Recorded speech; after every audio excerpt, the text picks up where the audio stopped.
नमस्कार मेरे बेरोजगार भाइयों और बहनों। अभी इस समय मध्य प्रदेश के सरकारी विद्यालयों में शिक्षकों की कमी को पूरा करने के लिए अतिथियों की भर्ती की जा रही है। हजारों शिक्षक पिछले 10-15 सालों से सरकारी विद्यालयों में अपनी सेवाएं दे रहे हैं। इस वर्ष डीपीआई के एक आदेश ने 15,000 अतिथि शिक्षकों को बेरोजगार कर दिया है। हुआ यह कि शिक्षा विभाग ने इस वर्ष अतिथि शिक्षकों की भर्ती में 30% से कम रिजल्ट लाने वालों को अतिथि शिक्षकों को दोबारा नौकरी में नहीं रखने का आदेश जारी किया है। खैर, यह आज नहीं तो कल होना ही था। जो अतिथि शिक्षक इस लालच में लगे हुए थे कि एक दिन हम नियमित होंगे, उनका भ्रम तो टूटा। अभी 30% हटाए गए हैं, 30% से कम रिजल्ट वाले हटाए गए हैं। आने वाले समय में और भी अतिथि शिक्षकों को हटा दिया जाएगा, क्योंकि सरकारें देख रहे हैं कि स्कूलों को बंद करने में लगी हुई हैं, सरकारी स्कूलों को मर्ज कर रही हैं। उसका सिर्फ एकमात्र उद्देश्य है पदों की संख्या को कम करना। और जब पद ही नहीं रहेंगे तो अतिथि शिक्षक कैसे रखेंगे? तो अतिथि शिक्षक व्यवस्था अब ज़्यादा दिन तो चलने वाली नहीं है। तो यह तो होना ही था, अतिथियों को बेरोजगार होना ही था। सरकार बेरोजगार युवाओं को भ्रमित करके उनसे कम वेतन में काम लेती है।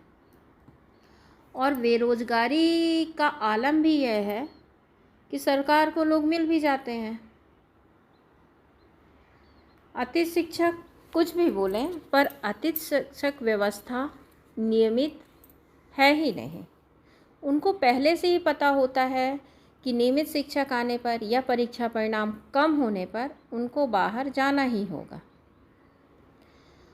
अतिथि शिक्षक व्यवस्था समस्या का हल है ही नहीं। शिक्षकों की कमी को दूर करने के लिए सरकार को नियमित भर्ती करनी चाहिए।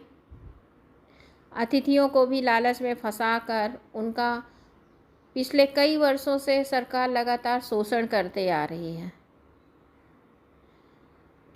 आज वो समय आ गया है जब अतिथि शिक्षकों को भी जागना चाहिए और जो 2-2 परीक्षा पास करके बैठे हैं उनको हमें सहयोग करना चाहिए, पद वृद्धि के लिए प्रयास करना चाहिए।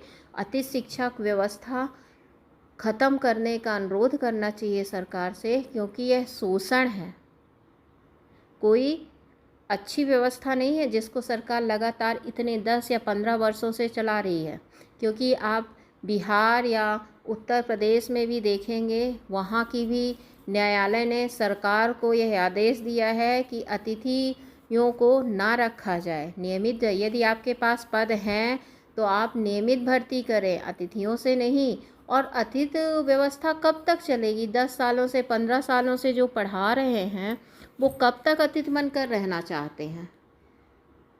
वो खुद ही सोचें कि उनको अतिथि में क्या फ़ायदा मिल रहा है।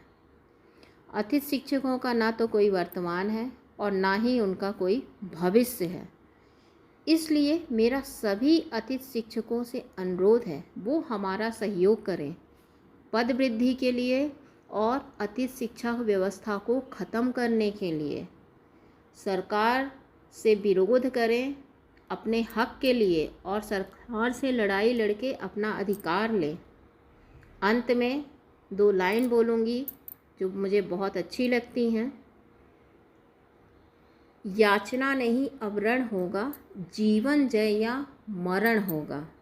यह संकल्प सभी अतिथि शिक्षक और बेरोजगार वेटिंग शिक्षक अपना लें और पद वृद्धि के लिए हर संभव प्रयास करें। सरकार को पद वृद्धि करना पड़ेगा, उनको हमारे आगे झुकना ही पड़ेगा। धन्यवाद।